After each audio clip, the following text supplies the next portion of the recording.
Egypt के pyramids को जिन्होंने भी बनाया था, आपको ये बात जानकर हैरत होगी कि उनको कैसे भी करके हमारे अर्थ का एक्यूरेट साइज मालूम था। जी हाँ, आपने बिल्कुल सही सुना। ये कोई हवाई बात नहीं है, बल्कि पिरामिड के साइज को केयरफुली देखने और समझने के बाद मालूम पड़ता है कि इसको बनाने वाले 4500 साल पहले अर्थ के एक्यूरेट साइज से अच्छी तरह वाकिफ थे। तंजील वॉइस की वीडियोस में एक बार फिर से खुशामदीद। इजिप्ट के पिरामिड्स के बारे में हम जितना ज्यादा जानने की कोशिश करते हैं, उतना ही इसमें उलझते जाते हैं। इस बात में कोई शक नहीं है कि इजिप्ट बेशुमार मिस्ट्रीज से भरा पड़ा है, जिनको आज तक इजिप्टोलॉजिस्ट जानने की कोशिश कर रहे हैं। इनमें सबसे बड़ी मिस्ट्री ये है कि पिरामिड्स कैसे बनाए गए थे और इनका असल मकसद क्या था। सालों की मेहनत और रिसर्च के बाद हमें ये बताया जाता है कि पिरामिड्स एंशिएंट इजिप्शियन फेरोज के टूम्स हुआ करते थे। ये फेरोज इजिप्शियन के लिए एक किंग से बढ़कर खुदा का दर्जा रखते थे,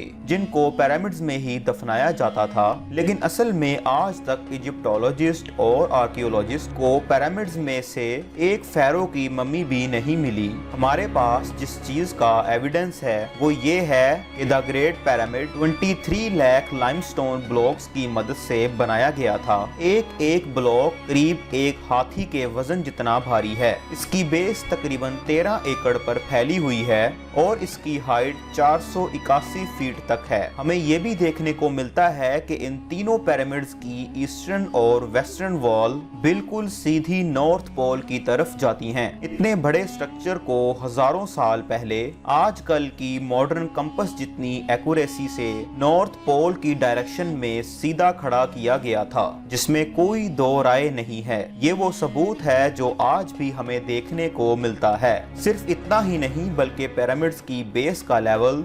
0.75 इंच जितना एक्यूरेट है। आप में से जो इंजीनियर हजरात हैं, उनको अच्छी तरह मालूम होगा कि 3 एकड़ जितने एरिया का इतना एक्यूरेट लेवल आजकल के मॉडर्न लेजर लेवल के जरिए ही हासिल किया जा सकता है। यहाँ तक कि हमारे पास इस चीज का भी एविडेंस है कि पिरामिड्स की चारों साइड वॉल्स, जिनको 5 टन वजनी स्टोन ब्लॉक्स रखकर एक खास एंगल में खड़ा किया गया था, इन चारों की लंबाई एग्जैक्टली 230 मीटर है। अगर इन चारों में कोई डिफरेंस है तो वो 2 इंच से ज्यादा नहीं है। यानी ये वॉल्स एक दूसरे के मुकाबले में 99.98% एक्यूरेट हैं। जिन लोगों ने भी द ग्रेट पिरामिड्स बनाया था, उनको हजारों साल पहले भी अर्थ की साइज का अच्छी तरह इल्म था। जैसा कि आपको मालूम है कि सर्दियों में दिन छोटे और रातें बड़ी हो जाती हैं, इसका बिल्कुल ही उलट गर्मियों में पाया जाता है, जिसमें रातें छोटी तो दिन बड़े हो जाते हैं। लेकिन साल में सिर्फ 2 ही दिन ऐसे होते हैं जिसमें रात और दिन दोनों ही एक जितने ही होते हैं। एक होता है 21 मार्च और दूसरा दिन होता है 22 सितंबर।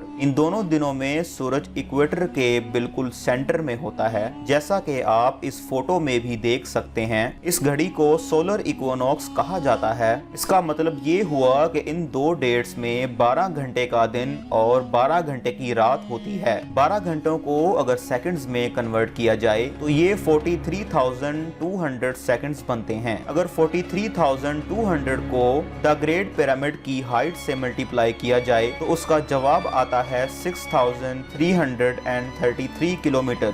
ये उतनी ही लंबाई है जितनी अर्थ के पोलर रेडियस की है। अगर परसेंटेज में देखा जाए तो पिरामिड्स बनाने वालों की कैलकुलेशन 99.63% एक्यूरेट है। अब आप सोच रहे होंगे ये कोई कोइंसिडेंस है, कोई इत्तेफाक है, लेकिन पिरामिड की बेस का पेरीमीटर जो कि 0.921 किलोमीटर है, उसको अगर 43,200 से मल्टीप्लाई किया जाए तो जवाब आता है 39,804 किलोमीटर। आपको ये बात जानकर हैरत होगी कि ये सरकमफेरेंस ऑफ अर्थ यानी अर्थ के पूरे एक गोल चक्कर के मुकाबले में 99.34% एक्यूरेट है। कोइंसिडेंस तो सिर्फ एक मर्तबा होता है, लेकिन 99% से भी ज्यादा एक्यूरेट रिजल्ट्स, और वो भी 2 बार, हमें एक गहरी सोच में डाल देता है। कई लोगों को तो ये लगता है कि ये महज सिर्फ एक इत्तेफाक है। तो बस यहीं तक थी हमारी आज की वीडियो। आपको ये वीडियो कैसी लगी हमें कमेंट सेक्शन में लाजमी बताइएगा। तो मिलते हैं کسی اور نئی ویڈیو میں. اللہ حافظ.